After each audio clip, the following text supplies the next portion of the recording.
అలానే విశేషరావు ఢిల్లీ మొత్తం ఖాళీ అయిపోయేటువంటి రోజులు దగ్గర పడ్డాయి. కారణం ఏంటంటే గత ఏడాది కంటే ఈ సంవత్సరం 32% కాలుష్యం పెరిగింది.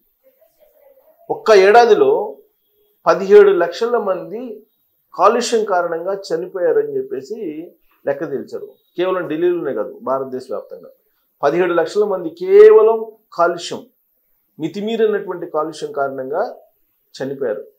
ఆ మరణాల సంఖ్యను కనుక చూస్తే ప్రకృతిని మనం గనక ఆదుకోకపోతే, ప్రకృతిని మనం గనక గౌరవించకపోతే, ప్రకృతి ఆక్రోశిస్తే ఎలా ఉంటుందో మనం ఖచ్చితంగా అనుభవించాల్సి ఉంటుంది భవిష్యత్తులో. అందుకే కాలుష్యం లేకుండా, కాలుష్య రహితంగా మనం సమాజాన్ని అలాగే ప్రకృతిని ఉంచాలి. కానీ దానికి భిన్నంగా కొండలు దువ్వేస్తున్నాం, మైనింగ్ చేసేస్తున్నాం, ఇష్టానుసారంగా ప్రకృతిని ధ్వంసం చేస్తున్నాం. పర్యావరణ అనుమతులు లేకపోయినప్పటికీ మైనింగ్ చేస్తున్నారు కొన్ని చోట్ల. ఇలాంటివన్నీ కూడా ఉన్నాయి. వీటి కారణంగా ప్రకృతి అప్పుడప్పుడు నేనున్నాను, నేను ఆక్రోశిస్తే మీరు ఉండరు అని హెచ్చరిస్తూనే ఉంది.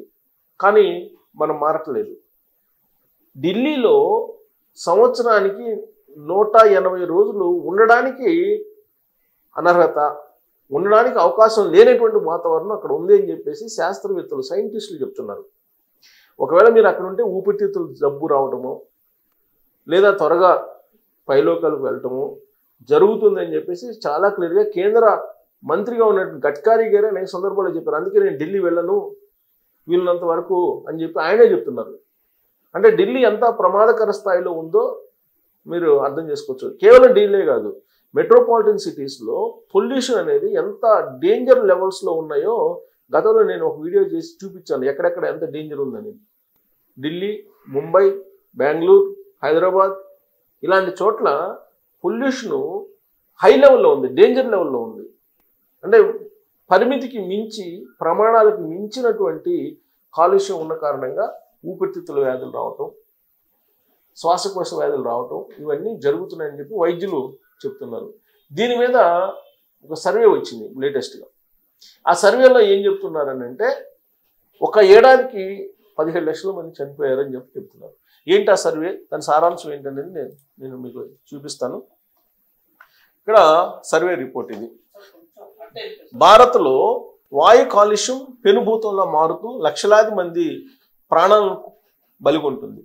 ప్రభుత్వం ఎంతగా కాదన్నా దేశంలో ఇది అత్యంత తీవ్రమైనటువంటి ప్రజారోగ్య సమస్యగా కొనసాగుతుందని మరోసారి రుజువైంది.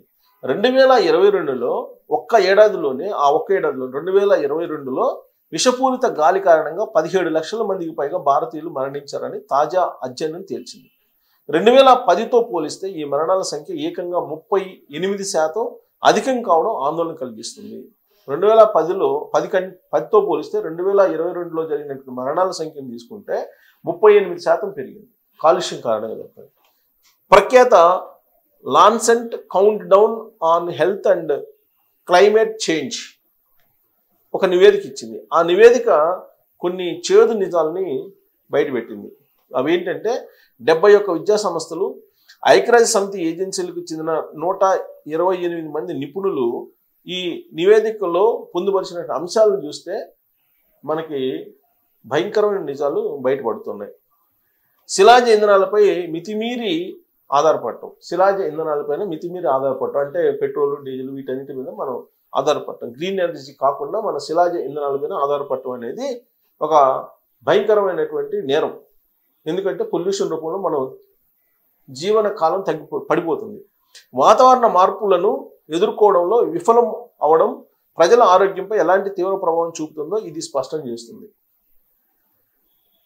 ఈ నివేదికపై ప్రపంచ ఆరోగ్య సంస్థ WHO assistant director general doctor Jeremy Farrar మాట్లాడుతూ వాతావరణ సంక్షోభం అంటే ఆరోగ్య సంక్షోభమే, వాతావరణ సంక్షోభం అంటే ఆరోగ్య సంక్షోభం, ఆరోగ్య సంక్షోభం అంటే ఆర్థిక సంక్షోభం, ఆర్థిక సంక్షోభం అంటే మానవ సంక్షోభం.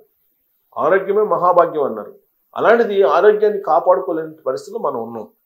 WHO వాతావరణ సంక్షోభం అంటే ఆరోగ్య సంక్షోభమే, పెరుగుతున్నటువంటి ప్రతి డిగ్రీ ఉష్ణోగ్రత ప్రజల ప్రాణాలను, జీవనోపాధిని బలిగొంటుంది. మనం ఏదో అనుకుంటాం 1 డిగ్రీ పెరిగితే ఏమవుతుంది ఎండ అని. ఆ 1 డిగ్రీ పెరిగినందువల్ల ప్రాణాలకు జీవనోపాధికి కూడా ప్రమాదం. ప్రభుత్వాల నిర్లక్ష్యం ప్రజలను చంపుతుంది. ప్రభుత్వాల నిర్లక్ష్యం ప్రజలను చంపుతుంది. అయితే వాతావరణ మార్పులపై సరైన చర్యలు తీసుకుంటే అదే మనకు గొప్ప ఆరోగ్య అవకాశం. స్వచ్ఛమైన గాలి, ఆరోగ్యకరమైన ఆహారం, పటిష్టమైనటువంటి ఆరోగ్య వ్యవస్థలు లక్షలాది మంది ప్రాణాలను కాపాడగలవు అని చెప్పి వివరించారు. ఈ నివేదిక ప్రకారం ఏంటంటే 2021-23 మధ్యకాలంలో భారత్ సుమారుగా 23,30,000 హెక్టార్ల అటవీ భూమిని కోల్పోయింది. అంటే అటవీ భూమి 23,30,000 హెక్టార్లు అంటే దాదాపు 50,000 ఎకరాలు అటవీ భూమిని మనం కోల్పోయాం. ఎందుకు? అడవులు కొట్టేస్తున్నారు. కేవలం 2023లోనే 1,43,000 హెక్టార్ల అడవులు కనుమరుగయ్యాయి. అంటే ఆల్మోస్ట్ హెక్టార్లు అంటే 2.5 లక్షల ఎకరాలు అడవులు కనుమరుగయ్యాయి కేవలం 2023లోనే. గడిచిన 10 ఏళ్లలో పట్టణ ప్రాంతాల్లో పచ్చదనం 3.6% తగ్గిపోయింది. పట్టణ ప్రాంతాల్లో మనం చూస్తున్నాం. రియల్ ఎస్టేట్ అంటారు. రియల్ ఎస్టేట్ రూపంలో కొన్ని పచ్చని పచ్చని పంటలు పండేటువంటి భూముల్ని మొత్తం వాళ్ళు జంగిల్ చేసేస్తున్నారు. ఇది కాంక్రీట్ జంగిల్ చేసేస్తున్నారు. అంటే 3.6% గ్రీనరీ తగ్గిపోయింది. అడవులు పచ్చదనం తగ్గిపోయింది పట్టణ ప్రాంతాల్లో. ఈ నివేదిక వెళ్ళిన సమయానికి దేశ రాజధాని ఢిల్లీ ఎన్సీఆర్లో వాయు కాలుష్యం ప్రమాదకర స్థాయికి చేరింది. ఢిల్లీ వాయు కాలుష్యం ప్రమాదకర స్థాయికి చేరింది ఈ నివేదిక ఇచ్చే టైంలో. దీని కారణంగా శ్వాసకోశ సంబంధిత వ్యాధులతో ఆసుపత్రులకు వచ్చే వారి సంఖ్య 15% పెరిగినట్లు నిపుణులు చెబుతున్నారు. దీని కారణంగా పొల్యూషన్ కారణంగా 15% మంది పెరిగారంట రోగులు. ముఖ్యంగా వృద్ధులు, చిన్నారులు తీవ్ర ఇబ్బందులు పడుతున్నారు. గొంతులో మంట, అలసట, తలనొప్పి వంటి లక్షణాలు వేధిస్తూ ఉన్నాయి. దీని మీద అపోలో ఆసుపత్రికి సంబంధించిన పల్మనాలజీ నిపుణుడు డాక్టర్ రాజేష్ చావ్లా ఏమంటున్నాడంటే గాలిలోని ప్రమాదకర కాలుష్య కారకాలు క్యాన్సరు, గుండె పనితీరు మందగించడం వంటి దీర్ఘకాలిక ఆరోగ్య సమస్యలకు దారితీస్తాయి. ఈ నెలలో రోగుల సంఖ్య 15% పెరిగిందండి ఢిల్లీలో ఈ నెలలోనే. ఎందుకు? కాలుష్యం పెరిగిపోతుంది.